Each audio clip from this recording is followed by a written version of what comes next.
जैसे हमारे फेस के फीचर्स अलग अलग होते हैं, वैसे ही हमारा बॉडी स्ट्रक्चर भी अलग अलग होता है। आपका मेजरमेंट प्रॉपर होना चाहिए, बिल्कुल बॉडी मेजरमेंट के अकॉर्डिंग। हमारे शोल्डर का शेप बिल्कुल वैसे है, डाउन है।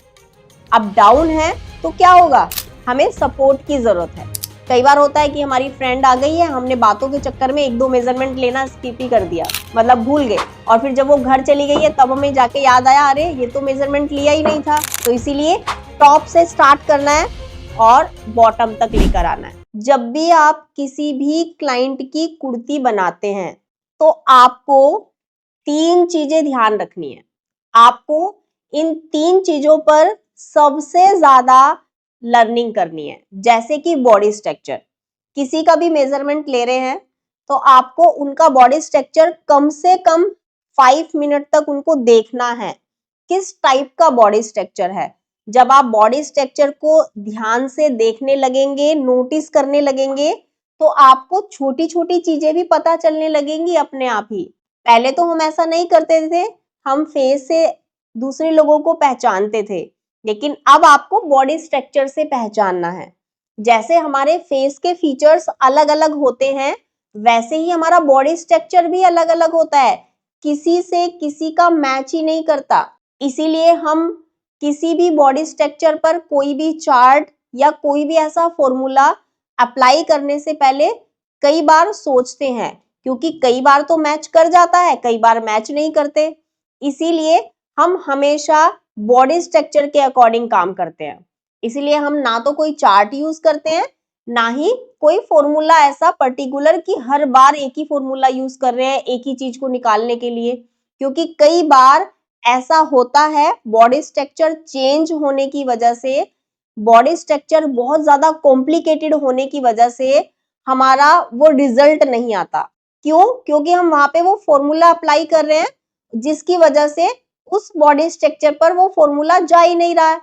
क्या आपने कभी ऐसा नोटिस किया कि आपने किसी का कुर्ती बनाया और उसका फिटिंग अच्छा आ गया और वो खुश हो गया, वहीं पे आपने किसी वही सेम मेथड से आपने दूसरे फॉर्मूला वही यूज कर रहे हैं और वही मेथड यूज कर रहे हैं, दूसरे क्लाइंट का बना रहे हैं, उनका फिटिंग अच्छा नहीं आया, उनके शोल्डर भी गिर रहे हैं, झोल भी बहुत ज्यादा आ रहा है। तो इसका रीजन यही है, क्योंकि हम क्या करते हैं, एक ही मेथड हर बॉडी स्ट्रक्चर पे अप्लाई करते हैं, किसी का मैच हो जाता है और किसी का नहीं होता। अगर आप चाहते हैं कि मेरा 100% रिजल्ट रहे, मैं जिसका भी बनाती हूँ या जिसका भी मैं ब्लाउज या कुर्ती जो भी आप बना रहे हैं एक ही बारी में फिटिंग आए, तो आपको बॉडी स्ट्रक्चर के अकॉर्डिंग काम करना पड़ेगा। आपका मेजरमेंट प्रॉपर होना चाहिए, बिल्कुल बॉडी मेजरमेंट के अकॉर्डिंग, बिल्कुल बॉडी स्ट्रक्चर के अकॉर्डिंग मेजरमेंट होगा। मेजरमेंट बिल्कुल परफेक्ट होगा तभी आपका फिटिंग भी परफेक्ट आएगा। यहाँ पे आपको बॉडी स्ट्रक्चर पर सबसे ज्यादा ध्यान देना है, वही आपको पॉइंट्स सीखने हैं। किसी का शोल्डर बिल्कुल सीधा होता है, किसी का थोड़ा सा डाउन होता है और किसी का बहुत ज्यादा डाउन होता है। सबसे ज्यादा आपको यहाँ पे प्रॉब्लम आती है जब आपको एकदम डाउन शोल्डर मिलता है, क्योंकि वहां पे हमारा थोड़ा सा कॉम्प्लिकेटेड हो जाता है। कैसे? जब आप कोई भी उनका कुर्ती बनाते हैं तो शोल्डर उनका ऐसे ड्रॉप हो जाता है, उनका शोल्डर गिरने लग जाता है। शोल्डर गिरने की वजह से उनके यहाँ पे झोल भी आता है। तो देखो, शोल्डर गिरना मतलब 3 कंडीशन है। कभी कभी आपके मेथड के अकॉर्डिंग भी गिर सकता है, कभी कभी आपने सही मेजरमेंट नहीं लिया उसकी वजह से भी गिर सकता है, एंड थर्ड, कभी कभी हमारा बॉडी स्ट्रक्चर ही ऐसा है। आपने कभी देखा फ्लाईओवर चढ़ते हैं और गाड़ी ऐसे उतरती है, तो जब वो गाड़ी नीचे की तरफ जा रही है और हमें उसको रोकना है तो ब्रेक लगाना पड़ेगा, बिना ब्रेक के नहीं रुकेगी। लेकिन नॉर्मली बिना ब्रेक के हम किसी भी स्ट्रेट जगह पे उसको खड़ा कर सकते हैं, तब तो वो हिलेगी नहीं। लेकिन अगर हम उसको इस तरह से फ्लाईओवर के नीचे अगर हम जा रहे हैं और हम गाड़ी को रोकने की कोशिश करें बिना ब्रेक से, तो नहीं रुकेगी। और अगर ब्रेक फेल हो गया तो तब टायर के नीचे आपको एक बड़ा सा पत्थर रखना पड़ेगा सपोर्ट के लिए, तब वो रुक सकती है, राइट? वो सेम केस हमारे यहाँ पे भी है। हमारा शोल्डर ऐसे हमारे शोल्डर का शेप बिल्कुल वैसे है, डाउन है। अब डाउन है तो क्या होगा, हमें सपोर्ट की जरूरत है, और वो सपोर्ट हमारा डोरी भी हो सकता है, और वो सपोर्ट हमारा एक साइड से पैक नेक भी हो सकता है। सोचिए कि कोई भी चीज, अभी बच्चों का झूला है, बच्चों का झूला, बच्चे ऐसे चढ़ते हैं फिर फिसलते हैं, चढ़ते हैं फिर फिसलते हैं, क्या होता है, क्या वो रुकते हैं बीच में? नहीं रुकते, वो सीधा नीचे ही जाते हैं। लेकिन वो रुक जाते हैं, वो शैतानी करते हैं और वो पैर फंसाने की कोशिश करते हैं, बीच में रुकने की कोशिश करते हैं। देखा है बच्चों को, जब पार्क में झूला झूलते हैं तो वहां पे उनको सपोर्ट मिल रहा है, यानी कि वो पैर ऐसे बीच में फंसा रहे हैं और वो वहां पे रुक जा रहे हैं। वो सेम कंडीशन यहाँ पे भी है। अगर आपको, आपका शोल्डर बिल्कुल डाउन है और यहाँ पे आपने फ्रंट में भी डीप नेक बनाया, बैक में भी डीप नेक बनाया, सपोर्ट तो मिल ही नहीं रहा है, डोरी का सपोर्ट नहीं है। फ्रंट में पैक बना सकते हैं, बैक में डीप बना सकते हैं, बैक में पैक बना सकते हैं, फ्रंट में डीप बना सकते हैं। किसी भी एक साइड से डीप बनाइए, एक साइड से पैक बनाइए, तब आपका चल जाएगा। कब? जब ये थर्ड कंडीशन किसी की भी होती है। दूसरा, अगर किसी को ये भी नहीं चाहिए, कॉलर वाला नेक बना सकते हैं, बॉट नेक बना सकते हैं, ड्रॉप नेक बना सकते हैं। ऐसे एक छोटा सा नेक बनाते हैं और फिर यहाँ पे हुक बना लगाते हैं और फिर नीचे से बड़ा सा नेक बना देते हैं। ऑप्शन बहुत सारे हैं, बस एक ऑप्शन नहीं है कि अगर उनको फ्रंट में भी डीप चाहिए, बैक में भी डीप चाहिए और डोरी भी नहीं चाहिए। ऐसी कंडीशन में तो गिरेगा और शोल्डर भी डाउन है, तो वो आपको क्लाइंट को बताना पड़ेगा, समझाना पड़ेगा, क्योंकि आपका शोल्डर बहुत ज्यादा डाउन है, बिना सपोर्ट के वो कैसे रुक पाएगा। ओके, तो ये सारी चीजें आपको ध्यान रखनी है। नेक्स्ट होता है आउटफिट। जब भी आप किसी क्लाइंट का मेजरमेंट ले रहे हैं, कोशिश कीजिए आप जिस चीज का मेजरमेंट ले रहे हैं वही क्लाइंट ने पहना है। अगर क्लाइंट ने ब्लाउज और साड़ी और ब्लाउज पहना है और आप कुर्ती का मेजरमेंट ले रहे हैं, ना तो आप कंफर्टेबल रहेंगे ना ही क्लाइंट। हमेशा ध्यान रखिए, अगर कुर्ती का मेजरमेंट ले रहे हैं, क्लाइंट ने कुर्ती ही पहना हो, ताकि आप कंफर्टेबल रहे। कुर्ती लेंथ कितना रखना है, आप ये भी नोटिस कर पाएंगे कि क्लाइंट को कैसा फिटिंग चाहिए, उन्होंने जो कुर्ती पहना है उसका फिटिंग कैसा है। बहुत बार क्लाइंट लूज और कंफर्टेबल आउटफिट पसंद करते हैं, बहुत बार क्लाइंट बिल्कुल बॉडी फिटेड पहनते हैं, जो एकदम फंस के आती है कुर्ती। तो अलग अलग क्लाइंट की चॉइस अलग अलग होती है, उसी के हिसाब से मेजरमेंट लिया जाता है, उसी के हिसाब से आपको लूजिंग ऐड की जाती है।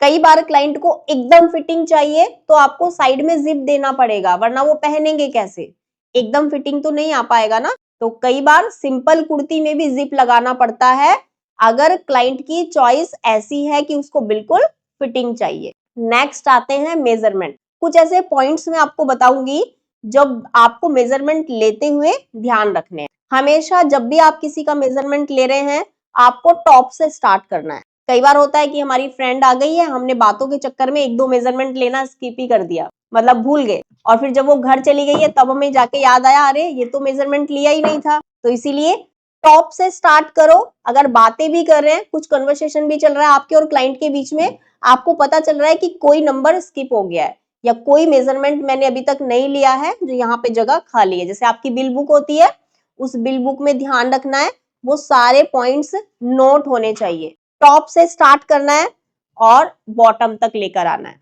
यहाँ पे हम हर टाइप की कुर्तियां सीखेंगे, अलग अलग टाइप में, अलग अलग पैटर्न में सीखने वाले हैं।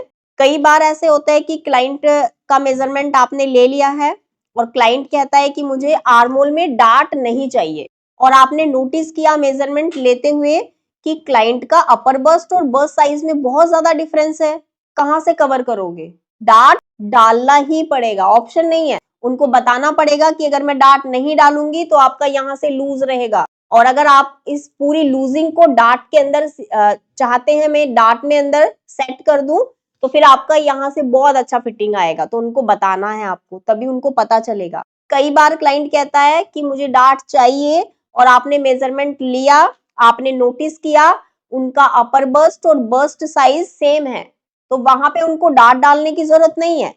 तो वहां पे आप क्लाइंट को बोल सकते हो कि आपको यहाँ पे डार्ट डालने की जरूरत ही नहीं है, आपका वैसे ही फिटिंग अच्छा आएगा, क्योंकि आपका बॉडी स्ट्रक्चर ऐसा है, हमें जरूरत नहीं पड़ेगी आपके आर्मोल में डार्ट डालने की। तो जरूरी नहीं है सब में डार्ट आता है। डार्ट आता है कब? जब जरूरत होती है। तो कब जरूरत होती है? जब अपर बस्ट और बस्ट साइज में डिफरेंस ज्यादा है, तब जरूरत होती है। मेजरमेंट को प्रॉपर तरीके से लेना है, स्टेप बाय स्टेप लेना है।